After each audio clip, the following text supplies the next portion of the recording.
Welcome to my very first vlog. I'm really excited. I've never done a vlog to be honest. I'm the owner of Little Miss Min, a blog that I started in December 2010. And my blog is mainly based on education, motivation, and updates of my life. And today I decided that to do something different for a change. I wanted to blog, and I was like, what should I blog today? And I decided that I would like to start doing vlogs. It's been in my mind for quite some time, and I've always thought of doing it, but I never really got to it. So finally today, hopefully you will enjoy my vlog. So the topic that I'll discuss today is on last minute study planning.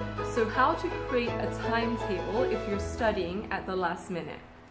I followed these basic steps on last minute study planning for myself. When I say last minute, it's not really like a few days, 2-3 days, but about 2 to 4 weeks would be last minute for me. Let's assume in this, for this purposes, that I'm studying, like I have 3 weeks left and I have 9 subjects.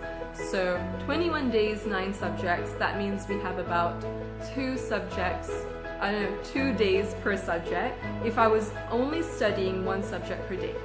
And I honestly, personally prefer to study 1 subject a day so that I can focus and so that I can sort of like really do as much as I can and motivate myself to finish it off before starting a new subject the next day.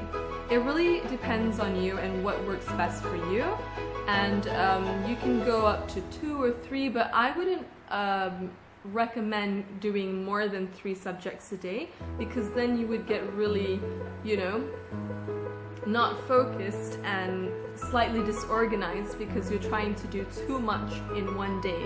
So I would suggest stick to a maximum of 3 subjects a day, but I personally prefer to do 1.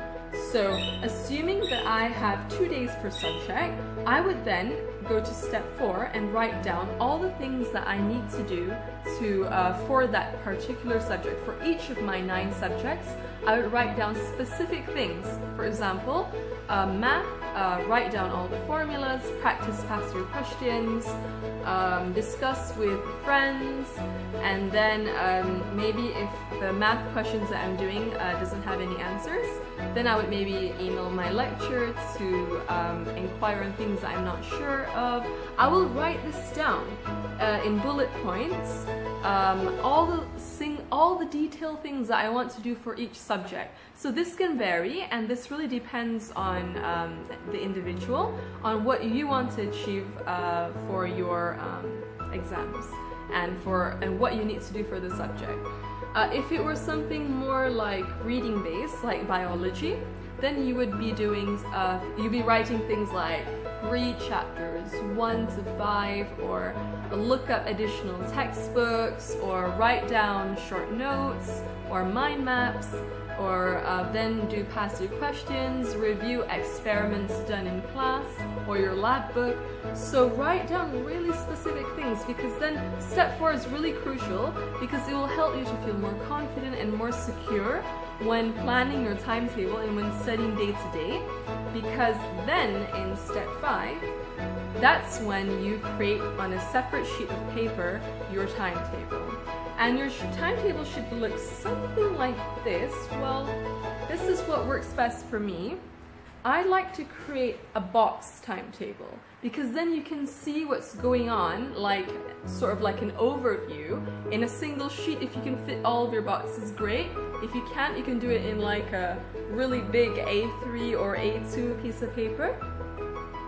And each box represents a day. And under that day, I would then put the subject, and then in point form, specific things that I want to do for that subject. And for this, we have 2 blocks. So a block consists of 9 days, because then I finish all of my subject within a block.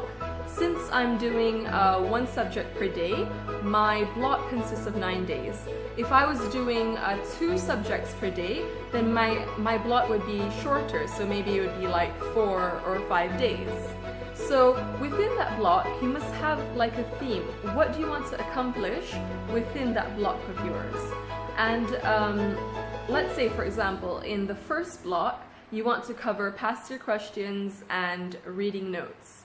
So however you arrange your schedule within the first block, make sure that you cover these.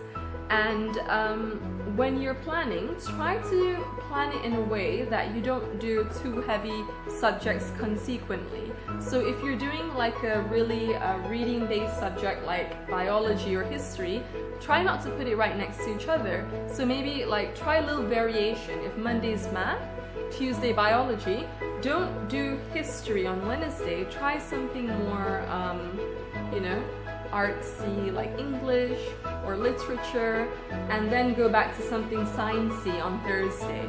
So try and arrange it in a way that sort of, you know, maximizes the time that you have, and at the same time doesn't push you too much that you get overstressed and unable to do what you have planned.